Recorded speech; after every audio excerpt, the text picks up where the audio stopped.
Heureusement, je suis beaucoup moins connu que les artistes qui ont fait la marque Montreux Comédie. En fait, moi, j'ai créé Montreux Comédie.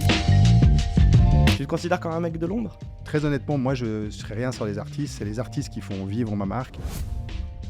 Mon rôle à moi, c'est de les mettre en valeur. Ce que j'adore, moi, dans la vie, c'est de révéler un artiste. J'adore ce moment absolument magique qui est qu'on voit quelqu'un dans un club ou dans un petit festival quelque part, il vient à Montreux, il fait des millions de vues sur la plateforme et après, il remplit ses salles partout. Je prends l'exemple d'un Paul Mirabel, qui est toujours le plus emblématique de Montreux ces derniers temps.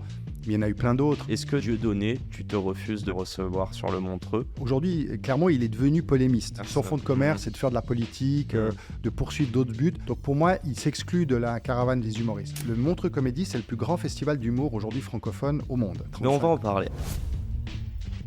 Salut à toutes et tous, c'est Yacine Scali. Bienvenue dans ce nouvel épisode de Dans la tête d'un CEO, 1 heure top chrono. Donc on va faire très vite. L'intro, elle est simple. On va lier 2 de mes passions aujourd'hui. L'entrepreneuriat, ou l'humain derrière. Et l'humour, putain, l'humour. Comment vas-tu, Greg? Et je vais bien. Et toi? Mais super, je peux me permettre de t'appeler Greg. Bah bien sûr. Est-ce que c'est parce qu'on a parlé de toi dans un podcast il y a 2 semaines avec Monsieur El Malé? Je ne sais pas, mais j'ai l'impression déjà de te connaître.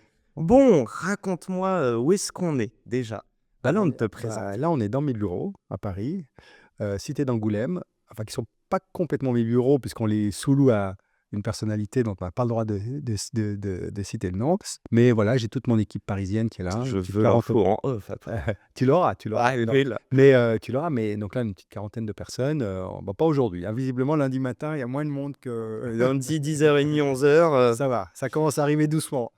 C'est Non, drôle. mais là, on a une grosse production en plus cette semaine parce que là, on produit de l'humour dans le cadre du Sommet de la Francophonie qui aura lieu à Paris, qui est donc un super événement pour nous, en tout cas, parce que voilà, il y a 88 chefs d'État qui viennent. Voilà, Ah gros oui, événement. ok. Ah oui, c'est un gros événement. Et on a réussi, en coordination avec les équipes de l'Élysée, de l'équipe du Sommet, François Vondeville, Valérie Senghor, on a réussi à faire vraiment un volet humour très important dans le cadre du sommet. Donc on est ravis. Ça s'appelle l'humour au sommet. C'est quand le... Ça commence Sommet de la mercredi, le 2 octobre, et ça se termine le 6. Donc c'est parfait. Le line-up est annoncé ou pas? Oui, on a, alors, bien sûr, donc on a un grand gala qui s'appelle Babel, qui présente des artistes de toute la francophonie, animé par Alexandre Vizorek et par Audrey Larue-Saint-Jacques, qui donc en québécois, Ok. sont les deux à faire ça, parce qu'évidemment c'est la francophonie, donc il faut qu'on présente toutes les Ah bon? facettes de la les pincettes, qu'est-ce que je dis, les Les facettes. facettes de la francophonie. Et puis on a Et ses accents. exactement ses accents, ses origines, son point de vue, c'est Son vraiment humour. c'est l'humour. Mais on va faire une grande première aussi, c'est que on va avoir 2 acteurs qui vont jouer en langue originale, donc langue étrangère. Le brésilien, c'est Rafi Bastos, et l'algérien. Ok. Et ils vont être traduits par des humoristes qui donc parlent les 2 langues, et le public pourra entendre les traductions dans des oreillettes. Donc l'idée, d'accord. c'est vraiment d'ouvrir un peu à l'humour international, sortir des carcans de la francophonie. Ça marche, ça. Oui. Est-ce que les blagues sont toutes digestes, même à 10 secondes d'écart, 5 secondes? Oui, parce que c'est en fait, on vit évidemment, on vit notre expérience. Donc on vit aujourd'hui le public, je pense qu'il aime aujourd'hui. On est tous frappés par la mondialisation, on est tous intéressés par le monde ou pas du tout peut-être, mais en tout cas ceux qui le sont intéressés. Les curieux. Et les curieux, et puis on a envie d'avoir des points de vue différents. Et quand on aime l'humour, c'est important à un moment donné d'ouvrir à d'autres cultures, et on voit que les gens sont très friands de ça. Et comme on le fait dans nos soirées, c'est 2 artistes sur 10, donc voilà, il y a toujours une majorité de francophones, mais on ouvre d'autres points de vue, d'autres regards, d'autres apports. Là, par exemple, en ce moment, on va faire le prochain Babel, on le fera à Lille, au festival Lillarius, et on est en discussion avec un artiste ukrainien. Ah oui, ok. C'est génial, donc un artiste ukrainien qui viendrait avec sa langue originale. Un certain Vladimir Zelensky.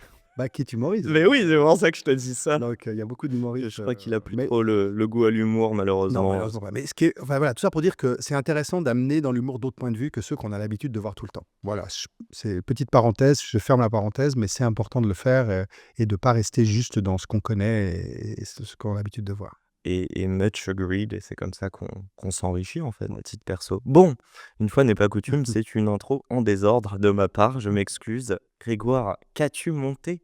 Oui, c'est vrai, parce que les gens se disent, mais c'est qui ce mec qui C'est sent qui d'humour? On s'en fout en fait.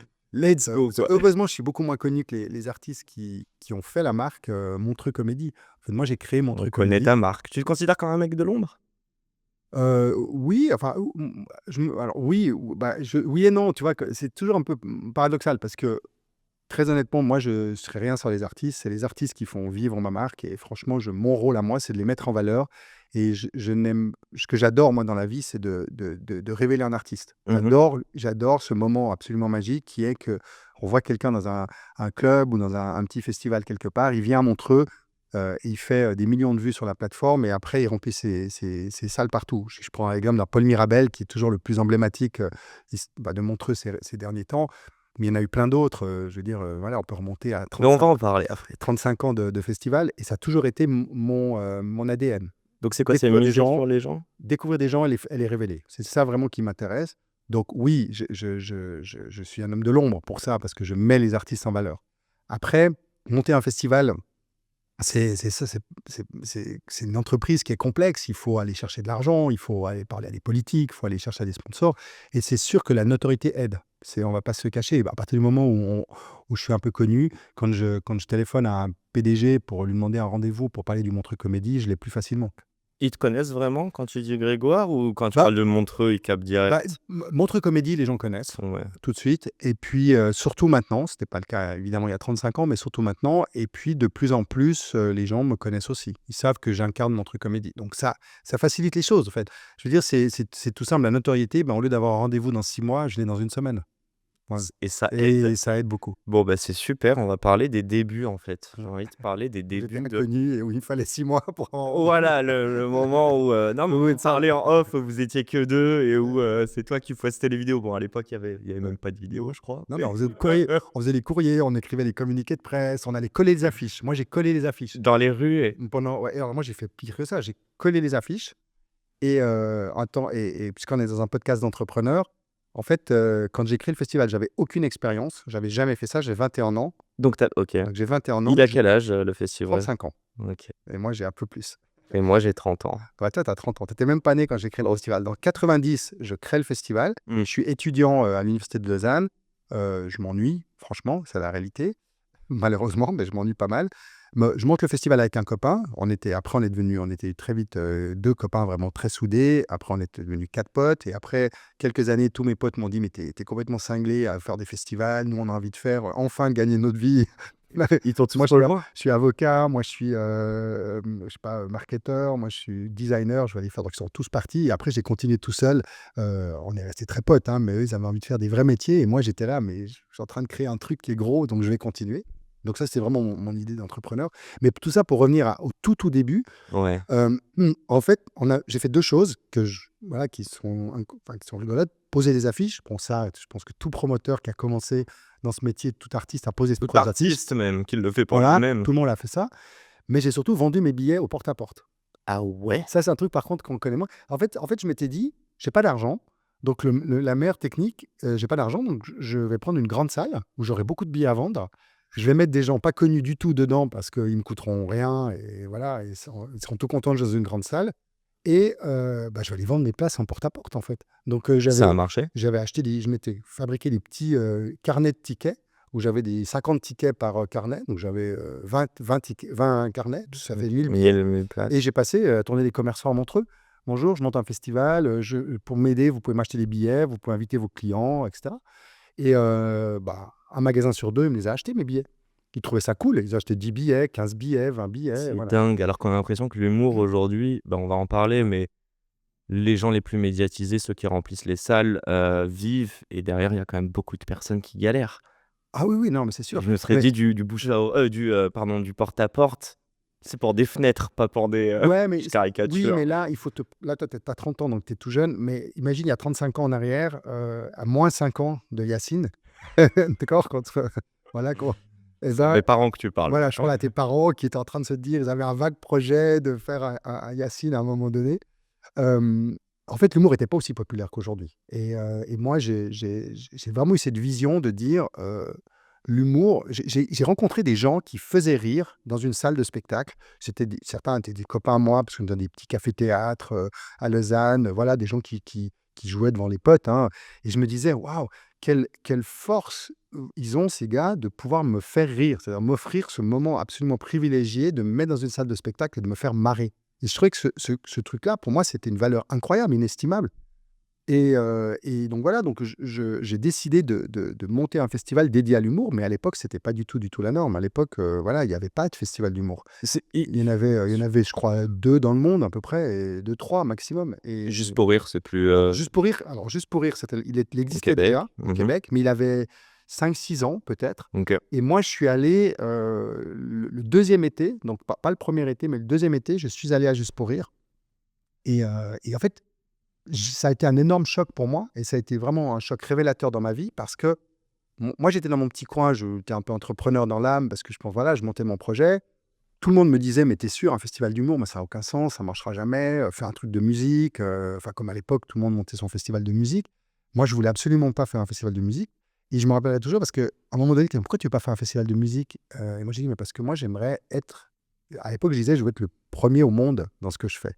Précurseur. Et 1 au monde, mais ce que je disais, c'était une espèce de truc de dire: «De toute façon», alors c'est à l'époque, ça paraissait hyper prétentieux de dire ça, et les gens, me regardaient avec un œil bizarre, mais en fait, je voulais être le seul à faire quelque chose pour pas avoir d'effet de comparaison, et je me disais: «En fait, festival de musique, tout le monde fait un festival de musique, donc tout le monde va me comparer avec», bah, déjà à Montreux, il y avait un gros festival de musique, festival de Mmh. jazz, Bien donc sûr. monter un truc, de musique à Montreux, ça avait aucun sens, j'étais condamné à être, bah, disons la pâle copie de ce qui existait déjà, et donc je voulais faire un truc à moi seul, et l'humour, plus les gens me disaient: «Ça marchera pas», et plus ça me motivait parce que je disais: «Bah, c'est cool, c'est que je vais être le premier à le faire, en fait».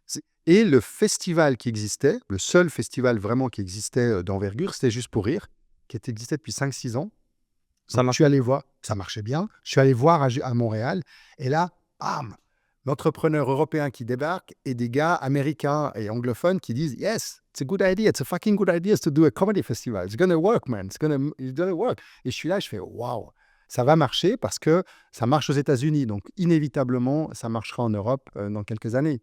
Et je suis revenu en disant: «Je veux faire ça, et je veux faire, comme les Américains». Et voilà, et donc après, évidemment, grosse erreur, il faut jamais dire ça en France. À l'époque, en tout cas, maintenant on peut, mais à l'époque, on ne pouvait surtout pas, parce que, tout ce qui était, américain, dès que tout enfin, je parle de nouveau il y a 35 ans, heureusement ça a bien changé, mais à l'époque, heu, tout ce qui était, américanisé dans la culture, c'était mal, quoi. C'était horrible. C'était justement tout l'exemple qu'il fallait pas C'est ce suivre. côté chauvin, Côté français: «Bah non, attends, on va pas faire comme les Américains, ouais, on bien sûr. fait que du business, on fait de la Que c'est culture». drôle parce que tu dis qu'aux US, enfin US, Canada, ils t'ont accueilli en disant, mais après c'est un peu ça le truc, c'est «It's a great idea» et en gros c'est «Just do it et on verra ce que ça donne». En France, c'était l'inverse, c'était «Ouh là là là là», limite est-ce que tu as l'impression que les gens te renvoyaient leur peur, leur propre peur à eux? Bah, je sais pas, oui, certainement. Après, tu sais, oui, moi, je suis donc je suis à cheval entre l'Europe et les États-Unis depuis, quelque temps, parce que j'ai vécu en Europe, je vis en Suisse, et puis, je suis très content d'être là, mais ma femme est canadienne, donc, on a beaucoup, on est Du Québec? du Québec, ouais, mais très Hostie. exactement, elle parle exactement, pas complètement, mais elle est, alors c'est très marrant parce que au départ, moi je dis: «Les Québécois, la première fois que tu les vois, c'est des francophones». Ils parlent français, on se comprend bien, petit accent rigolo, et cetera, des 2 côtés, ça marche bien. Mais en fait, dans le mindset, c'est vraiment pour moi des Nord-américains. Ah mais c'est Dans la clairement des dans la Américains. dans la productivité, dans l'efficacité, dans le côté, «Let's do it», et cetera, arrête de Mais même le lifestyle, enfin, ah je ouais, veux dire, ils mangent à 17 h, ils font full sport, ouais, ouais, j'ai vécu 4 ans là-bas, ah donc ouais, je vois, bah, ouais. J'ai fait à l'université Laval, à côté de Mont-Royal, à Québec. Ouais, le vrai Keb. J'ai vécu 4 ans avec eux et j'ai été enfin, je sais pas comment te dire, mais ouais, ils ont une sorte de il y a plein de choses que j'envie. À 18, 20 ans, ils vont pas forcément faire des études sans conviction, ils vont aller bosser un ouais, petit peu. mmh, Même à 16 ans, ils commencent avec ça. Il y a cette culture entrepreneuriale, incroyable. Moi, juste une question avant qu'on ouais, fasse l'éloge de nos amis canadiens. Hem, je veux revenir même avant tes 21 ans. Tu as dit que tu avais l'âme de l'entrepreneur. ouais. Hem, J'essaie de voir ton why, tu vois, Mmh. dedans. Qu'est-ce que tu avais fait avant? Alors moi, alors, il faut que tu saches, moi d'abord, ma première passion dans la vie, c'était le foot. Ah ouais? Donc, OK. voilà, moi j'ai mes parents, c'est 2 parents adorables, très aimants. Mon père était entrepreneur, dans l'âme. Voilà, c'était quelqu'un qui aimait entreprendre, mais on va dire, voilà, pas quelqu'un qui a eu énormément de succès dans son entreprise. Il a fait des trucs, mais voilà, voilà, c'était on va dire, souvent ma maman arrivait derrière pour le sauver au bon moment. Ah ouais, OK. Ah, Et ma maman était vraiment, une personne, elle est toujours vivante d'ailleurs, ma maman, elle est extraordinaire, voilà, c'est une grande pour moi, c'est une grande figure dans ma vie parce que c'est quelqu'un d'extrêmement solide, qui a dirigé une école, en Suisse, qui a été vraiment, qui aurait rêvé d'être entrepreneur, je pense, et ça aurait pu devenir une entrepreneur à succès, mais elle faisait partie d'une époque dans une, voilà, où les femmes entreprenaient moins que les hommes et où elle a été très respectueuse justement de, voilà, de tout ce qu'elle a appris dans son éducation. Et je pense que ma maman aurait pu être entrepreneuse. D'ailleurs, elle s'est révélée entrepreneuse à la toute fin de sa vie. Et c'était assez incroyable. Donc voilà, donc les parents très aimants, mais pas du tout dans le showbiz et tout ça. Mais voilà, mais mon père, ça a contaminé, hein. grand passionné de foot, donc moi, j'ai commencé à faire du foot et j'ai eu pas mal de succès. J'étais un bon joueur régional, tu vois, je même monté dans l'équipe suisse junior, tu vois, je fais les moins de 21 ans, voilà, j'ai fait une vingtaine de matchs internationaux avec des gars qui ont tous fini, Donne-moi des noms là, quoi. bah, alors, Si je fais pas me tromper de génération là, je vais pas dire de bêtises. non, alors, tu es très jeune, donc tu connais peut-être pas, mais moi, j'ai joué avec un gars en Suisse, qui était d'ailleurs un pote et tout, qui était 100 000 fois meilleur que moi, donc il n'y avait même pas de photo au niveau du niveau, mais il s'appelait Stéphane Chapuisat, il s'appelle toujours Stéphane Chapuisat, il a joué au Borussia Dortmund, qu'il a été plusieurs fois meilleur buteur de Bundesliga. Voilà. OK, Et lui, j'ai eu Marco Tiger, qui est un gars qui a fait aussi, qui est parti à un moment donné jouer à Tottenham, je crois, en Angleterre. Et puis Jörg Stiel, qui était gardien de l'équipe A suisse, qui a joué à Mönchengladbach, voilà, qui était le gardien de but. Voilà. C'était mes 3 potes dans l'équipe nationale junior, hein, donc je n'ai jamais joué plus haut que ça, mais j'étais un junior. J'étais titulaire, donc je faisais partie des 11 de base. tu faisais quel Cool. poste? J'étais stopper, défenseur numéro 4. Donc j'étais OK, donc défenseur j'étais central. défenseur central, OK, exactement. stopper. Très physique. Alors voilà, très, très physique. J'étais un joueur très, très physique, mais manquait de technique un peu, mais très physique. Bon voilà, donc c'était ma passion et je voulais faire ça. Après, dès l'âge de 15-16 ans, j'organisais toujours dans le cadre de l'école, et cetera, des soirées pour mes copains, toujours. Donc dès l'âge de quin j'ai monté le premier journal de l'école, un journal, où j'allais chercher de la pub et où je finançais mon journal, pour mes copains étudiants. C'était Heu quoi les mettre en avant? Enfin, tu parlais de quoi Ouais, dedans? on parlait de l'école, on parlait de ce qui nous touchait, mais on avait des gens qui faisaient des textes, on avait des satires de nos profs. Voilà, on se foutait déjà un peu de la gueule des profs, donc ça, c'était quand même aussi ce qui marchait pas mal. L'ancêtre des réseaux. Exactement. On avait des copains qui étaient caricaturistes, donc je leur demandais de faire des caricatures de profs. Enfin voilà, ce sorte de canard enchaîné mixte, tout ça. Bref, très local. On n'en tirait, je sais pas, 2000 exemplaires juste pour le collège, enfin pour le lycée. Et puis après, je faisais des soirées, ce qu'on appelait à l'époque des soirées d'expression. J'ai fait des discos mobiles. Je sais pas si tu as connu ça, toi, les discos mobiles? C'est quoi, la teuf dans un bus ou un truc du genre? Non, Parce que je vois ça pendu, mais c'est j'avais mais compris. c'était pas dans un bus, c'est-à-dire qu'en fait, on louait des salles où, par exemple, le plus gros que j'avais fait, c'était louer une patinoire. Louer une patinoire et voilà, on mettait venir des DJ, et puis on vendait la soirée, tu vois? OK, tu des soirées dans Ouais, différents endroits. C'est quoi, des exactement. lieux insolites plutôt? On faisait des insolites, des fois on faisait des forêts, des machins, bah, tu vois, on faisait des trucs un OK. peu, mais alors c'était le tout début des DJ d'ailleurs. D'ailleurs, c'est marrant parce que c'était vraiment, moi j'avais quoi? Je devais avoir 17-18 ans. C'était mes parents qui devaient signer qu'on appelle ça? Les Les locations, parce que ah ouais, OK. l'autorisation et les locations, parce que moi j'étais mineur et c'était le tout début par exemple, c'est le tout début des DJ, tu vois? La Des French Touch, je il y dirais? avait des David Guetta, par exemple, était pas très loin. Moi, je me souviens des concurrents à moi qui organisaient. Moi, j'ai jamais eu David Guetta, mais il faisait des gens qui faisaient des trucs à Lausanne. Il était là, quoi, tu vois? Donc c'était OK, au tout d'accord. début, donc avant qu'ils aient des cachets faramineux. Donc c'était vraiment le début Je de suis ça. obligé, parenthèse. As-tu vu ce Je magnifique reportage sur, DJ Mehdi? Ouais, Tu l'as vu? bah, oui, C ouais. Enfin, toi, ça t'a rappelé quoi, aussi sur ce milieu de la night? Et tu sais pourquoi je te pose la question? Qu'avant ça, je me disais: «Mais putain, combien de casquettes tu as eu avant de rentrer dans l'humour?» Et en fait, est-ce que c'est pas ça DJ Mehdi, tu vois? Oui, Cette génération-là? oui, d'une certaine manière, oui, mais toi, moi, par exemple, bah, justement, tu parles de la night. Bah, moi, à ce moment-là, dans ma vie, c'est sûr que j'ai une attraction pour le milieu de la nuit, parce que c'est beaucoup d'argent. Enfin, toi, je dis, on faisait des soirées, tu gagnais quand même beaucoup d'argent, quoi. Il faut être clair. Moi, j'ai des copains, voilà, qui roulaient à 18 ans en Mercedes 500 parce qu'ils avaient monté 3 soirées et qui avaient rapporté fric. Mais moi, j'aimais pas le côté malsain de la nuit. Tu vois, c'était un truc où moi, Mmh. j'étais mal à l'aise. Je sais que j'étais mal à l'aise qu'à un certain point, parce que ouais, c'est sûr Quoi, que tu vu de la drogue beaucoup, par exemple? pas que ça, oui, il y en a un peu comme partout, mais non, c'était plus, tu sais, même l'alcool, la nuit, dormir, aller au lit tard, enfin, ce genre de truc qui est quand même un truc. Moi, j'avais quand même C'est cette d'autres culture codes. du sport où j'étais quand même un truc assez sain. Mmh. Et voilà, donc j'étais à 20 ans, voilà, j'hésitais entre les deux. Et arrive justement 21, 22 ans, le festival, le premier festival qui marche.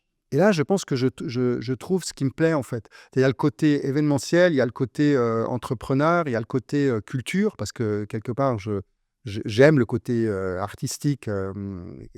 J'aime défendre un projet artistique.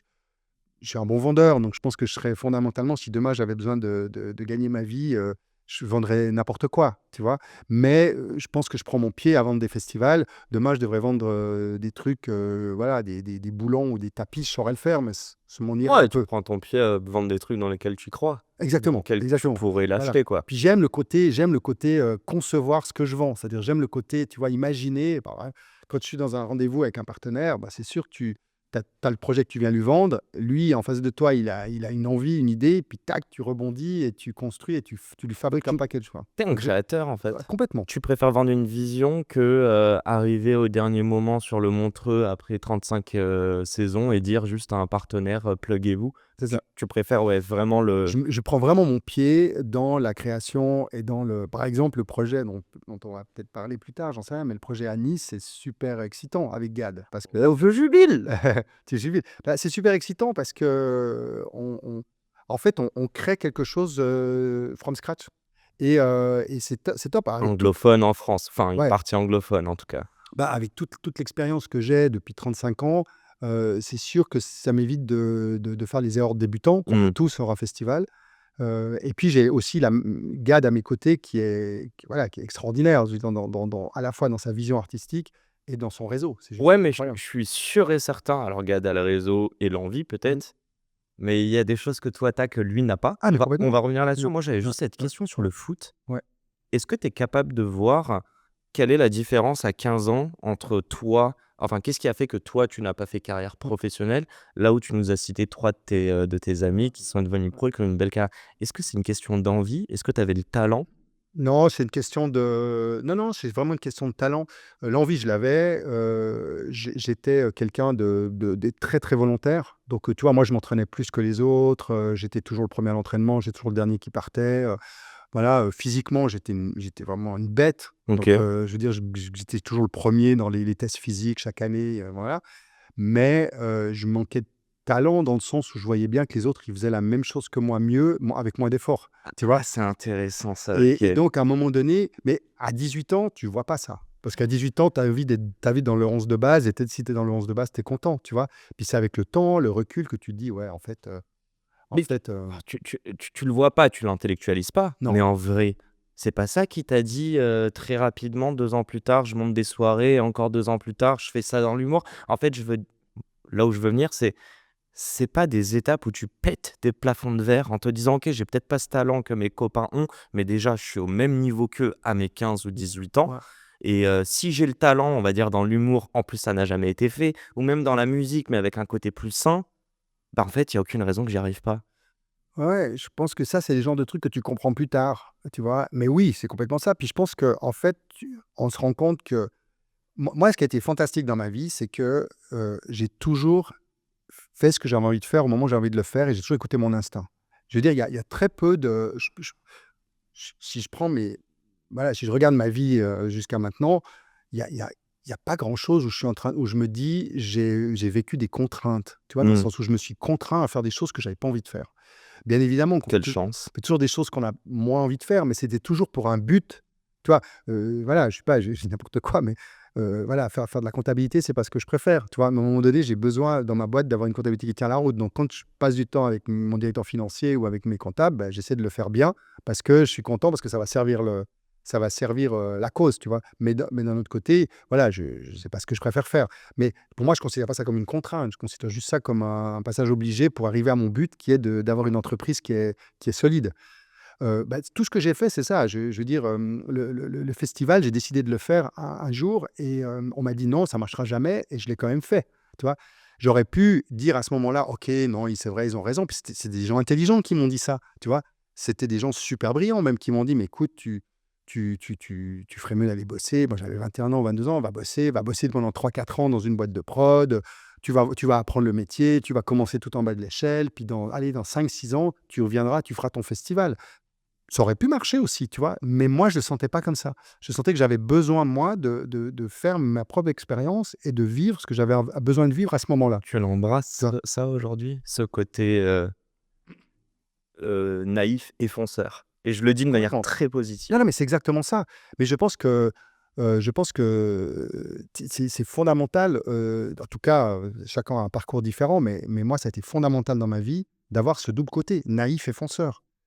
Tu vois, voilà, naïf et fonceur parce que j'écoutais mon instinct. Donc, par exemple, le foot, c'était ma vie. Je me rendais compte que j'arrivais un peu au bout du rouleau, que vers 20 ans, je commençais à me blesser plus souvent. J'avais tu vois, voilà, ça devenait, je plafonnais un peu, tout ça. J'ai mon festival qui arrive. Puis à un moment donné, naturellement, les choses se sont faites. C'est-à-dire que je me suis blessé au foot. Voilà, blessure qui était Ouais, importante, machin. t'as pas Mais eu le temps de te pleurer ou je dis: «Bah, OK, t'étais c'est bon, déjà. ouais, c'est fini». Bon, OK, mon médecin m'a dit, super médecin du club qui m'a dit: «Écoute, tu as la possibilité de faire une grosse opération et de mettre une année de rééduc et peut-être tu reviens à ton bon niveau, ou alors on fait pas une grosse opération, on fait le strict minimum, puis tu auras une vie cool, mais au moins tu auras pas de problème de genou à 40 ans».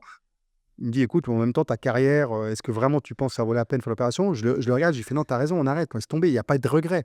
Et boum, on arrête un truc, on ferme une porte et le festival, c'est une nouvelle porte, tu vois? Ouais, t'as toujours 50 projets en tête. Je m'explique, hein, tu peux être à fond sur Montreux, demain monter Jubile, etc. Est-ce que c'est un avantage pour toi d'avoir des plans B? Quand je dis des plans B, c'est qu'il y a un truc qui crache, pof, tu sais déjà que tu vas passer du temps sur autre chose, voire pire, Mmh. t'éparpiller en live, tu vois, et te dire là, à l'instant T, on parle de Montreux, on parle de Jubile. Ça t'anime d'avoir plein de trucs en même temps? Oui, ça m'anime. Alors, je suis quelqu'un d'assez boulimique de projets. Ok, Aujourd'hui, j'essaie de freiner mes projets parce que j'en ai trop, souvent. ok. Donc moi, je travaille beaucoup. J'essaie toujours maintenant de recentrer mes projets sur moi, de me recentrer, de recentrer, de me recentrer. Donc, voilà, d'être le plus aligné avec ma vision. J'ai la chance d'avoir autour de moi des gens qui me conseillent là-dessus. Et puis oui, je suis toujours sur le plan B, le plan C et le plan D. Et c'est vrai que j'essaie je suis encore quelqu'un aujourd'hui, malgré tout, qui a toujours peur de l'échec. On a toujours peur de l'échec quand on est entrepreneur. Ça, à la fois, ça me motive d'aller. Moi, j'ai pas. Qu'est-ce que serait l'échec dans ce cas-là pour toi? Parce que plus sûr qu'il y a eu plein de petits Oh, il y en a échecs. eu plein. Ah non, mais Mais c'est quoi le vrai échec? De quoi tu as peur aujourd'hui, par exemple? Ouais. euh, C'est quoi? C'est de pas vendre des tickets. Tu sais que tu as un line-up béton et que bah, ouais, alors oui, tu peux ça, bah, tu as toujours peur de pas un partenaire, faire une sortie de route, voilà. Après, non, moi, en fait, peut-être que, mais ça, tout se gère, en fait, tous les problèmes se gèrent, toutes les tout mais non, moi, de quoi j'ai peur aujourd'hui, c'est comment dire? De peut-être de perdre de la lucidité, d'une certaine manière, sur les moves à faire. C'est-à-dire, tu sais, moi, j'ai toujours un CEO, enfin un patron, c'est quelqu'un qui, est quand même très souvent seul dans les grosses prises de décision. Mmh. Je veux dire, alors moi, j'ai une petite boîte par rapport à des énormes boîtes, mais je pense que c'est toujours la même chose, que tu es une boîte de 10 employés, 60 ou 5 000, à un moment donné, tu es à la tête, tu dois prendre des décisions. Et c'est souvent des décisions qui engagent l'ensemble de ton groupe derrière toi, de tes employés, de ton business, de tes partenaires, etc. Et on est devenu dans un monde où des décisions stratégiques essentielles doivent être prises très souvent en ce moment. Tu vois, moi, je trouve que dans notre domaine et tout, les choses ont quand même énormément évolué. À l'époque, tu avais des partenariats sur 5 6 ans avec des partenaires, donc tu avais le temps de voir venir. Aujourd'hui, Tu vois, tout est remis en question dans c'est remis tous en les question sens. tout le temps. Ouais. Tous les 6 mois, c'est remis en question. Est-ce que c'est pas mieux? Bah, Enfin, pas pour c'est rendu de devoir signer tous les ans, mais non, non, non, non, mais moi je pense qu'il y a pas de mieux ou de moins bien. Moi je pense que on s'adapte, c'est on comme ça. s'adapte et Mmh. et heu et on s'adapte et en toute façon, voilà, on s'adapte et on fait avec ce qu'on a, avec les situations. Après, c'est pour ça que c'est là où il faut, quand tu es à la tête d'une entreprise, bah, être toujours, au top, quoi. C'est-à-dire que tu peux plus à un moment donné, je trouve, te dire bon bah voilà, maintenant je peux faire les choses de manière un peu comment dirais-je, en dilettante, quoi. C'est pas possible. J'ai l'impression que prendre une décision par l'influence de d'autres personnes qui en plus te renvoient des craintes ou quoi, est-ce que ça serait antinomique avec toi et qu'aujourd'hui les décisions que tu prends en fait c'est vraiment t'écouter? Est-ce qu'il y a des décisions où c'est ton gut feeling, tu vois, c'est ta voix intérieure sans force Bah et oui, c'est évident pour toi, oui, mais c'est pas pour tout évident. le monde? Bah non, mais toi là par exemple, nous, Montreux Comédie, on lance une grande tournée. On fait la tournée des Zéniths. Montreux Comédie fait la tournée des Zéniths.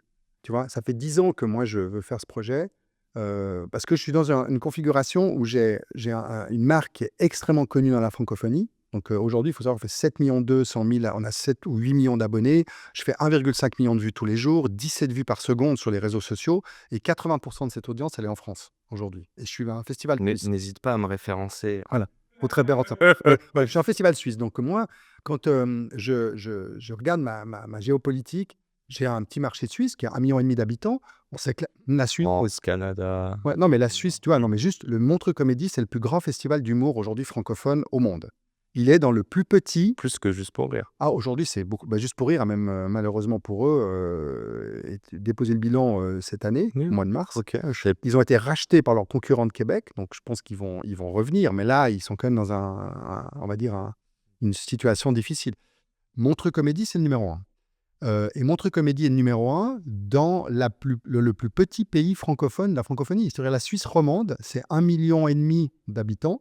La France, bah, évidemment, 66 millions. Le Québec, c'est 8 millions de francophones. Même la Belgique, c'est 6 millions de francophones. Donc, on a réussi à faire un festival en Suisse, dans le plus petit pays de la francophonie, dans un pays qui, en plus, est majoritairement alémanique en Suisse. La Suisse, ils parlent allemand. Hein. Le l'italien pouvoir, aussi, ouais. le pouvoir, et le pouvoir économique, il y a l'italien, il y a l'allemand, il y a le romanche, mais le pouvoir économique, il est 90% alémanique. Donc, eux, ils s'en foutent du Montreux Comédie. OK. Les Suisses allemands, le Montreux Comédie, ça ne leur parle pas. Donc, quand je vais chercher des partenaires en Suisse, les gens, dès qu'ils ont un peu de pouvoir, ils sont plutôt à Zurich ou plutôt à Berne ou à Bâle, et le Montreux Comédie s'en fiche un peu. Donc, mes partenaires sont plutôt locaux. Et eux, à un moment donné, bah, ils me disent, on ne peut pas porter un énorme événement comme ça avec nos budgets locaux, quoi, c'est pas possible. Mmh. Donc ça, c'est une problématique que j'ai. Mais d'un autre côté, j'ai une audience gigantesque en France avec des millions de gens qui me suivent et qui me connaissent. Donc en France, Montreux Comédie est connu partout dans toute la France. Donc on s'est dit, on ne peut pas faire venir toute la France à Montreux, c'est pas possible. Bien sûr. Donc on va aller au-devant de nos publics. Et donc on va faire une grande tournée des Zéniths. Et c'est une manière de choper des sponsors locaux aussi. Choper des sponsors, des partenaires internationaux, des sponsors locaux, de vendre des billets, de faire de faire grandir notre communauté, de passer de 20-25 000 billets par an à Montreux physiquement, à 100 000 billets peut-être dans toute la France. Donc c'est un changement de dimension entrepreneuriale, tu vois. C'est un énorme changement de dimension. Donc c'est une décision qui est fondamentale pour l'avenir du groupe. Ça t'excite? Mais ça m'excite. Mais après, quand tu regardes évidemment les contraintes, tu en as aussi. Il faut trouver un super casting, il faut embarquer, il y a un risque. Voilà, il y a C'est rentable, Montreux, la société? oui, oui, oui, le groupe est rentable, mais comme on est en développement permanent, Vas-y, bien. parfois on doit réinvestir et on doit développer. Donc, mais la tournée est hyper rentable. Mais tu parlais de décision de CEO. Mmh. Bah, à un moment donné, j'ai tous mes cadres autour de moi qui vont me dire, voilà les risques en production, voilà les risques en communication, voilà les risques en billetterie, voilà les risques en programmation. Tout ça, ils font leur job. Et à la fin, moi, je dois leur dire, OK, on y va ou on n'y va pas. Et pourquoi on y va? Et j'ai déjà ma Ben là, réponse. c'est mon feeling. Mais C'est pour toi, quand tu vois tous ces risques-là, quand on te dit: «Écoute, là, il va falloir 3 techniciens en plus, Ouais. faudra aller chercher des gens du loc» non, non, non. Qu'est-ce que toi t'entends? Bah, moi, je vois évidemment tout ça. Donc, je leur dis qu'il faut adresser ces points et qu'ils ont raison de me mettre, enfin, je veux dire, de vraiment de mettre les choses bien, c'est-à-dire de faire vraiment que l'équipe technique, elle travaille comme il faut, la com et les moyens qu'il faut, etc. Voilà, on travaille là-dessus. Mais à la fin, je dis, OK, en tant qu'entrepreneur, on a une opportunité unique de faire grandir la marque. Et moi, c'est ce que je dis. Je dis, aujourd'hui, j'entends, mais si le plan B, c'est quoi? On reste à périmètre constant, on ne bouge pas, Et c'est pour ça que j'allais te dire ça, il y en a qui pourraient s'en on ne contenter, bouge hein. pas. Et moi, je pense qu'aujourd'hui, dans le monde d'aujourd'hui, dans le monde à la vitesse à laquelle ça va, une entreprise qui freine, enfin une entreprise qui se replie juste sur ce qu'elle a, et n'innove Ça va lui plus, coûter, je pense qu'à un moment donné, elle peut décrocher. Et le jour où tu décroches, bah, après, tu reviens plus. et tous ces points-là, Ouais. quand on te en gros, un anxieux qui est en meeting avec toi et tes collaborateurs et qui répond, enfin, qui a tous ses collaborateurs, donc je me mets à ta place, hein, mais qui lui disent, alors là, il y a un risque de ça, il y a un risque que ça marche pas sur ça. Toi, est-ce que tu te dis, la seule variable dans tout ça, bah, ça reste de l'humain et on va aller le chercher. Bah, c'est un peu ce que je me dis et puis j'écoute vraiment mon intime conviction. C'est-à-dire, tu vois, par exemple, il y a aussi des gens dans mon équipe que, toi, je prends ma directrice artistique, par exemple, Chloé, qui croit vraiment au projet. Elle me dit: «On va le livrer ce projet, on va le faire». Je vois les gens de la com aussi qui me disent: «On sait faire» et cetera. Donc tu vois, je sens que j'ai une équipe autour de moi qui c'est pas parce qu'ils me montrent les risques qu'ils me disent pas qu'il faut y aller. Tu vois? Je veux dire à un moment Non, donné, ça met juste un cadre, en voilà, ils me disent: fait, un «Voilà, on y objectif. va pas comme des bisounours en se disant, on va y aller, la fleur au fusil et on Mais va il y a essayer de». aucun moment où on doute ou pas on doute, il y a aucun moment où on remet en question toute notre mission et Bah pourquoi on le fait, quoi. Bah, à partir du moment où moi je dis, à partir du moment où et ça c'est ma directrice artistique, elle dit pareil, elle est même encore plus forte que moi là-dessus. Elle dit: «À partir du moment où on dit: "On y va", on doute plus». C'est-à-dire qu'à OK. partir du moment où on a décidé d'y aller, il y a plus de place au doute, c'est C'est fini. que de Et les l'optimisme, gens qui doutent dans le projet, on leur dit: «C'est pas grave, fais un autre projet». Mais l'équipe qui est avec nous, ça doit être des warriors. C'est-à-dire que si quelqu'un, mais j'imagine, c'est comme traverser, une tempête en bateau, quoi. À un moment donné, tout le monde est à sa place, tout le monde sait ce qu'il a à faire, bah, tu y vas, quoi. Tu ouais, doutes plus. ouais, Tu bien te dis sûr. pas, «J'y vais pas», quoi, parce que sinon tu vas pas aborder ta tempête comme il faut, mais tu fonces dedans et tu sais que tu as le bateau qui tient, tu sais que tu as des gens, tu as un équipage, qui a été sélectionné parce que c'est les meilleurs et tu vas la traverser cette tempête, tu vois? Beh, j'allais parler de la tempête numérique et comment, vous avez pris cette tempête comme, et vous avez surfé dessus avec le Montreux. Juste avant ça, parce que tu as bien vu, hein, on parle de toi, Ouais. même si on parle du Montreux et cetera. Hem, à quel moment, et si là on va vraiment Mmh. analyser et prendre du recul, à quel moment tu as capté qu'il fallait que tu mises sur toi et que tu t'écoutes? Juste que, tu vois, je sais qu'il y a eu cette passion, le Mmh, sport, ouais, ouais. l'entrepreneuriat et Mmh. cetera, mais juste se dire, «Je sais que c'est ce sur quoi je vais aller» et d'ailleurs, Mmh. le futur te prouvera que tu as eu raison, mais Bah, je dirais, pour être très honnête avec toi et ça je dis franchement, c'est assez récent. ah ouais, Ouais, OK. c'est assez récent. C'est-à-dire, c'est marrant parce que bah, je te dirais, il y a c'est peut-être le covid, en fait, la période du covid qui m'a démontré que, en fait, les réponses, on les avait en nous et que Alexa moi, j'ai passé tu sais, moi, je viens d'une petite ville, Mmh. Montreux, qui est provinciale, qui est très déconnectée du centre, qui est Paris et où, évidemment, toute ma vie, on m'a dit: «Ça marchera pas» et parce que je viens de cette petite ville, parce que, hein, j'ai toujours été chercher à l'extérieur, l'approbation chez les autres, tu vois? Tu vois, j'ai toujours été de me dire: «Ah, j'ai besoin de l'avis d'un tel, j'ai besoin de l'avis de bidule, j'ai besoin de plaire à machin, j'ai besoin», tu vois? Et à un moment donné, tout en faisant quand même ce que je voulais faire, tu vois? Donc en essayant de toujours être un petit peu dans une espèce d'entre-deux de, «Je vous écoute mais pas trop parce que j'aime pas trop votre réponse, puis votre réponse m'arrange pas trop», machin, bon bref. Et à un moment donné, bah, j'ai fait mon chemin, puis un jour je me suis retourné, puis j'ai vu tout le succès que j'ai eu, tu vois? Puis et puis tous les échecs, parce que attention, hein, j'ai eu plein On va d'échecs, parler j'en ai tous d'échecs les jours. juste après, Avec mais plaisir, les parce que moi succès, j'aime bien ouais. parler de mes échecs parce que je trouve que je trouve que c'est important d'en parler, mais moi j'ai eu plein d'échecs, plein de succès. Mais globalement, quand tu regardes où j'étais il y a 35 ans et où je suis aujourd'hui, enfin, je veux dire si tu prends juste ces 2 points, je démarre, j'ai aucune idée, je sais pas c'est quoi un festival, je monte un festival que personne connaît, je suis le numéro 1 de la francophonie aujourd'hui. Donc si tu veux, voilà, j'ai 300 Avec millions plein de d'audience. personnes qui disent: «Ça va pas le faire», Voilà. entre-temps. Donc tu es là, tu te dis: «Bon, bah, écoutez, vous avez tous eu tort, quoi», tu vois? D'une Est-ce certaine que manière. tu as cherché ça? C'est-à-dire que, en gros, moi, la question que je t'ai posée, c'est est-ce que tu étais un peu confiant et tu as réussi à t'écouter? Toi, tu me dis: «Non, c'est que récemment», mais en fait, tout ce que tu as fait, c'était pour il y avait toujours un doute en toi en te Mmh, disant: «Peut-être que les gens ont raison, mmh, mais imagine ils ont tort». ouais, Et est-ce que c'est ce doute que tu as toujours voulu exploiter en te toujours, disant: toujours. «And so what?» tu vois? Toujours, mais maintenant ce que tu dis est juste parce que je me suis mis j'ai fait beaucoup de méditation, OK. voilà, j'ai beaucoup travaillé sur moi, voilà, je me suis Donc vraiment écouter ta voix intérieure, c'est un écouter vrai ma voix truc, intérieure, hein. c'est Mmh. fondamental et puis ce que tu dis, c'est exactement ça. C'est-à-dire qu'à un moment donné, j'ai décidé de ne plus écouter l'extérieur et de ne plus aller chercher alors écouter l'extérieur, non, bien évidemment qu'il faut écouter l'extérieur, tu vois? C'est sûr, mais de de, mmh, de ne plus aller chercher l'approbation à l'extérieur. De Tu faire vois? confiance à Mon tes voilà, convictions, tes envies. voilà. OK. Maintenant aujourd'hui, si tu veux, que les gens aiment ce que je fais, aiment pas ce que je fais, m'apprécient pas, pensent que j'ai raison ou que j'ai tort, je m'en fous, Tu te honnêtement. rends compte à quel point pour moi, Ouais. c'est presque l'inverse d'un artiste, en tout cas au début. Mmh. C'est magnifique ce que tu dis, mais c'est hyper dur et je pense que d'ailleurs la plupart des gens l'ont pas. Ce truc de dire, tu vois, la plupart des gens rentrent dans une société et suivent des codes. Ouais, Hem, Là, on va s'adresser à notre audience. Ah, moi, je veux des gens qui ouais, entreprennent des mais et je c'est ce que je ouais. pars du principe que ce podcast est pour les gens Mmh. qui ont une petite flamme au en eux, qui ont des contradictions et qui ont envie d'exploiter. C'est quoi le truc que toi, tu aurais aimé peut-être entendre ou te dire à toi-même, mais tu sais, au moment du Bah, foot, au ouais. moment des premiers Bah festivals? tu vois, ça, par exemple, ça de dire, «Aie confiance en toi», voilà, «Aie confiance en toi et n'écoute pas les gens qui vont te dire écoute les conseils, bien évidemment, mais n'écoute pas les gens qui vont te dire que ça ne marchera pas.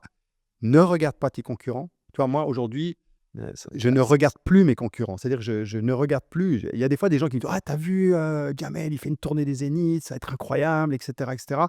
Je dis: «C'est super pour lui». Mais vraiment, je suis super content pour lui et je sais très bien que c'est pas parce que sa tournée marchera que la mienne marchera pas ou c'est pas parce que la sienne marchera pas que la mienne marchera. Tu vois ce que je veux dire? Les 2 marcheront Et ou ça se trouve, pas. les 2 vont s'enrichir. Enfin, Exactement. Donc moi, je suis content pour lui. Quand quelqu'un me dit: «Tu as vu, il y a un nouveau festival qui se crée», je dis: «Mais c'est génial, c'est super, c'est top pour les dire que tu artistes, es c'est dans la super». bonne direction. Non, mais puis moi je trouve et puis je le pense vraiment sincèrement et je regarde plus la concurrence, je regarde plus, en fait, moi, il y a je me dis les 2 les 2, on va dire personas les plus importants aujourd'hui, ce sont, évidemment mes employés, les gens qui travaillent pour moi parce qu'eux, j'ai besoin qu'ils soient avec moi à 200. Donc ça, voilà, j'essaie d'être meilleur là-dedans Mmh. en management. J'essaie vraiment de les embarquer avec moi. Comme je te disais au début du podcast, j'ai des fois la nostalgie de quand on était 2. Parce que quand on était 2 ou 4 ou 3, bah, tu sais, on était toujours embarqués. On allait manger tous les jours à midi ensemble, on se partageait des pizzas, Bien sûr. tu vois? Là, tu es 60, 100 maintenant avec les prestats, il y a des gens, à qui je parle, une fois dans l'année. Donc l'idée, c'est juste que cette personne-là qui est fondamentale dans son rôle soit aussi, impliqué dans le projet que, mes 4 potes du début, tu vois? Pour qu'on soit une troupe. Donc ça, c'est vraiment un vrai enjeu que j'ai aujourd'hui de Mmh. garder cette flamme avec des gens plus jeunes aussi, tu vois? Moi, j'ai 56 ans, j'ai des gamins, j'allais dire, mais des jeunes de 25 ans dans ma boîte aujourd'hui. On n'a forcément pas les mêmes préoccupations dans la vie, mais j'ai envie qu'ils se sentent hyper attachés à Montreux. Donc c'est le personnel du groupe, c'est le plus important et mes partenaires. Tous mes partenaires, tous les gens qui investissent de l'argent dans ma boîte, qui sont sponsors, qui sont partenaires, qui sont, diffuseurs et cetera, que tous ces gens-là Plus soient les heureux. talents. Parce qu'en fait, les Bah, les talents talents pour moi, c'est des enfin alors, les artistes, hein, pour je moi, les dis. talents, ils sont exactement au milieu de tout ça. C'est-à-dire que c'est pas des employés dans le sens où voilà, mais même s'ils ont des cachets et on les engage sur des prestats, c'est pas des employés.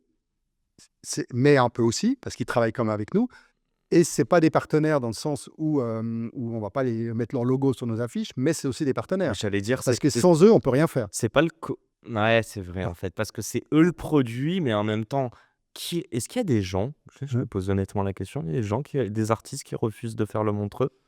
Parce qu'ils Non. pensent que ce sera pas une bonne Alors pub? non, non, mais tu vois, il y a globalement, on a une chance folle, c'est qu'aujourd'hui les artistes veulent faire Montreux, tous. Maintenant, il y en a pour qui, Montreux, n'est pas une priorité dans leur carrière immédiate, tu vois? Par exemple, je sais pas, je prends l'exemple, je dis n'importe quoi, mais un artiste qui aujourd'hui, est super blindé dans ses zéniths et tout ça, il a pas forcément besoin de faire Montreux cette année. Genre Gad? Gad, Paul Mirabel, Nawel Madani, tu vois? Mmh. Voilà. Peut-être moins besoin, mais on essaie de les récupérer de faire des trucs avec eux sur leur anniversaire ou de faire un projet avec eux. Ben, tu vois, un projet, comme on fait avec Gad, là, maintenant à Nice, mais on peut Bien en sûr. faire d'autres et cetera et puis on essaye de voir aussi quelles sont leurs envies. Parce que, par exemple, tu vois, maintenant, bah, j'ai certains artistes qui me disent: «Ah, Montreux cette année, ça va être compliqué parce que j'ai un film, parce que j'ai une tournée et cetera, mais en 2025 ou 2026, ça pourrait me faire kiffer». Donc moi, tout de suite, je dis: «Ah, mais c'est cool, vas-y en 2026, Tu as déjà là, tu es sur du line-up de à plus 2 ans? oh, il y a des artistes qui me disent maintenant: «J'ai envie de faire un gala avec toi en 2025 et 26 ou enfin, il y en a pour 25, il y en a pour 26». Putain, ça me rend fou là, je le ramène à moi, mais moi qui fais un peu de stand-up, je me Mmh. rends compte quand même que Ouais. J'ai le contact de Gad et de Grégoire, donc si demain je veux passer au Montreux, c'est vraiment qu'en fait, c'est mon talent qui doit primer, quoi, parce que sinon derrière, ça veut dire que je suis vraiment mauvais. Je voulais te poser une question sur l'échec très rapidement. Juste, je te laisse Est-ce que tu peux me parler d'un échec qui visiblement ne t'a pas abattu, sinon tu ne serais pas là à me parler du Montreux, mais un truc que tu chéris le plus aujourd'hui où tu te dis c'est vraiment ce qui m'a permis d'arriver là, quoi. Bah, moi, j'ai eu bah, des échecs, j'en ai eu, tu vois, plein, dans le sens où tu montes un projet qui marche pas, tu mises sur un artiste, puis finalement, bah, le truc, la mayonnaise prend pas et le deal s'arrête. Genre de truc qui, aujourd'hui, moi, comme j'en parlais l'autre jour avec quelqu'un, je disais, bah, tu vois, moi, en fait, je dis, aujourd'hui, dans ma vie, je considère que j'ai plus de bonnes ou de mauvaises nouvelles. Quand on me dit, ah, Greg, on a une mauvaise nouvelle. Moi, je leur dis non, recommence ta phrase, dis-moi, Greg, j'ai une nouvelle. Voilà. Parce que bonne ou mauvaise, pour moi, ça veut rien dire. Une bonne nouvelle, théoriquement, peut devenir une mauvaise nouvelle, tu vois. Parce que voilà, une mauvaise nouvelle peut s'avérer la meilleure nouvelle de l'année, tu vois. Je veux dire là, par exemple, nous, on a eu cette année entre guillemets, la nouvelle que nos diffuseurs historiques ne revenaient pas sur Montreux cette année. Pour moi, je considère ça aujourd'hui comme une très bonne nouvelle, même si sur le moment, ça a été mal perçu, mais aujourd'hui, c'est une bonne nouvelle parce que ça nous oblige à être encore plus digital que ce qu'on était avant. Donc, ça nous oblige C'est qui aujourd'hui les à se dire... nouveaux? Hein? C'est pas nous, c'est qui les nouveaux diffuseurs du coup? Non, non, mais aujourd'hui, on a toujours nos diffuseurs historiques avec nous. Voilà, et c'est Télévision, Canal, mais Canal prenait beaucoup de programmes. Cette année, ils en prendront certainement beaucoup moins. Mais du coup, ça nous libère de la place pour faire, par exemple, des directs. On travaille maintenant sur un direct YouTube qu'on n'avait jamais fait, tu vois. Et pour moi, parce qu'on avait la télé. Donc d'une contrainte, une opportunité. Une opportunité, contrainte, opportunité, ça. Maintenant, moi, j'ai connu 2 gros échecs financiers dans ma vie où là, carrément, bah, tu vois, à un moment donné, tu fais tes prévisions, tu vends pas la billetterie que tu as prévue, tu as tes partenaires qui te lâchent. Enfin, voilà, gros clash financier. Donc où là, tu dois, Tu le chiffres à combien en perte?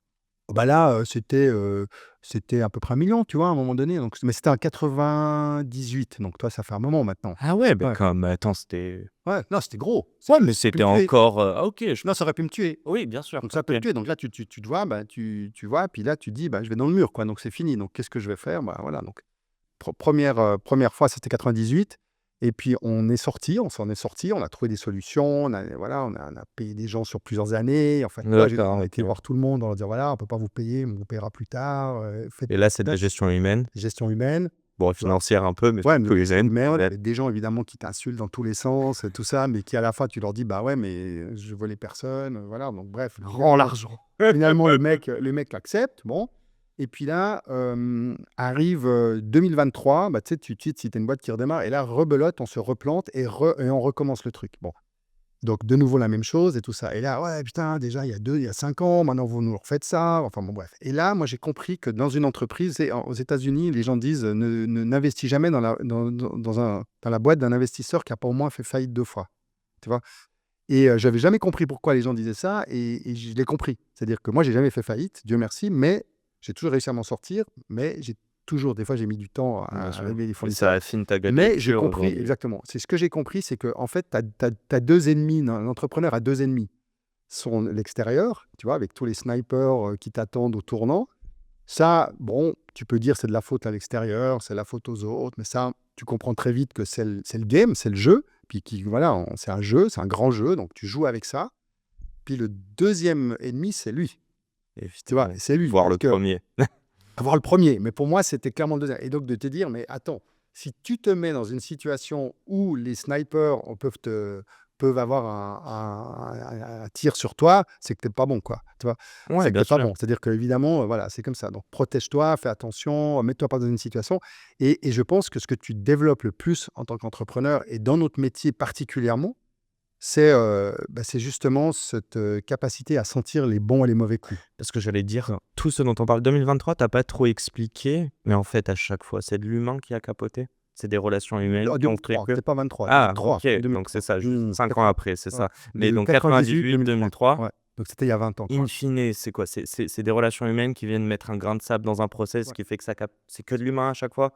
C'est C'est pour ça que tu veux dans lui notre dire, métier, c'est que de l'humain. donc tu apprends à mieux Dans mon écouter métier, c'est que de l'humain. et à mieux t'écouter aussi. Bah, complètement. Mais moi, aujourd'hui, je suis capable, je crois, mais je pense que je me trompe à à écouter, les non-dits et les silences qu'un partenaire me dit. Par exemple, si tu as quelqu'un me dit, un artiste me dit ouais, super, je suis chaud de faire Montreux, mais il faut que je vois mon planning, mais il faut que j'en parle à machin, mais c'est quand déjà? C'est novembre. Ah, mais j'ai peut-être un Donc, il film. est Non, pas si chaud. moi, je sais que le mec, il est pas chaud. Ouais, je vois ce que tu Tu veux vois? dire. Alors qu'il y a des gars qui vont te dire: «Écoute, ouais, c'est du boulot. Putain, Montreux, c'est attends, tu dis quand? 25? Waouh, putain, c'est demain matin, hein». Bon, en même temps, moi, mon film, il est 26. Ouais, c'est vrai que ça tombe, c'est pas mal. 25, ça tombe pas trop mal. Le gars, il est pas très chaud, quoi, quand il te dit ça. Mais moi, je sais que, OK, il a pas grand-chose de prévu sur l'automne 25, tu vois. Donc, je peux enfoncer plus. Dire, écoute, faisons un truc qui va être cool, où tu vas t'amuser, tu vas amener tes potes, tu vas faire un autre truc, et où je sais qu'il y a une forte chance que ça marche, tu vois. Pour Mais vas-y. pour l'artiste, tu vois ce que je veux dire? Oui, oui, bien Et que ça sûr. tombe dans son calendrier qui est parfait pour lui, et ça match avec le mien, et je me dis: «Ouais, là, il y a un truc qui match», tu vois? Et pareil, tu vois, quand on s'est vu avec Gad, on a monté le projet. Si Gad m'avait dit: «Je veux faire un festival, dans 6 mois», parce qu'on s'est vu le 16 septembre 2023. S'il m'avait dit: «Ouais, je suis chaud, faire un festival dans 6 mois», j'aurais fait: «Waouh, mais dans 6 mois, je suis incapable de le faire», tu vois? Bon, enfin, vous faites en un an, ça va. Ouais, mais non, on le fait en 2 ans. Ah oui, non, en 2 ans, c'est vrai, on est en Là, quand on 2024. regarde le planning, 2025. on se dit: «Ah ouais, OK, c'est dans 2 ans, d'accord. Ah ouais», là, tu te dis: «Ouais, OK, c'est cool». Tu sens que ça va être suffisamment mature, tu vois, pour qu'on on monte le truc petit à petit et que ça prenne. I Donc tu sais lire ça, tu vois? Ce que parfois, au début de ta carrière, tu sais pas lire.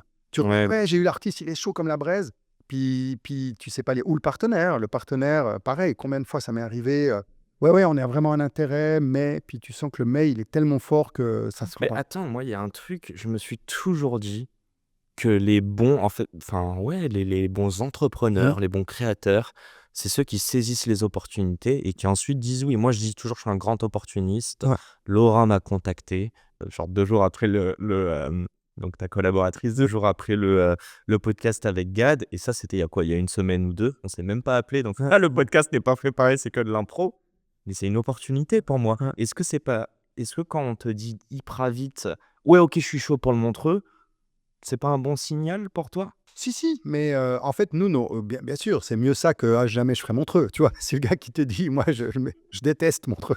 Bon, heureusement, il y en a pas, mais s'il te dit ça, c'est mal parti. Non, mais après, notre métier, c'est un mix entre nos envies et nos contraintes. OK.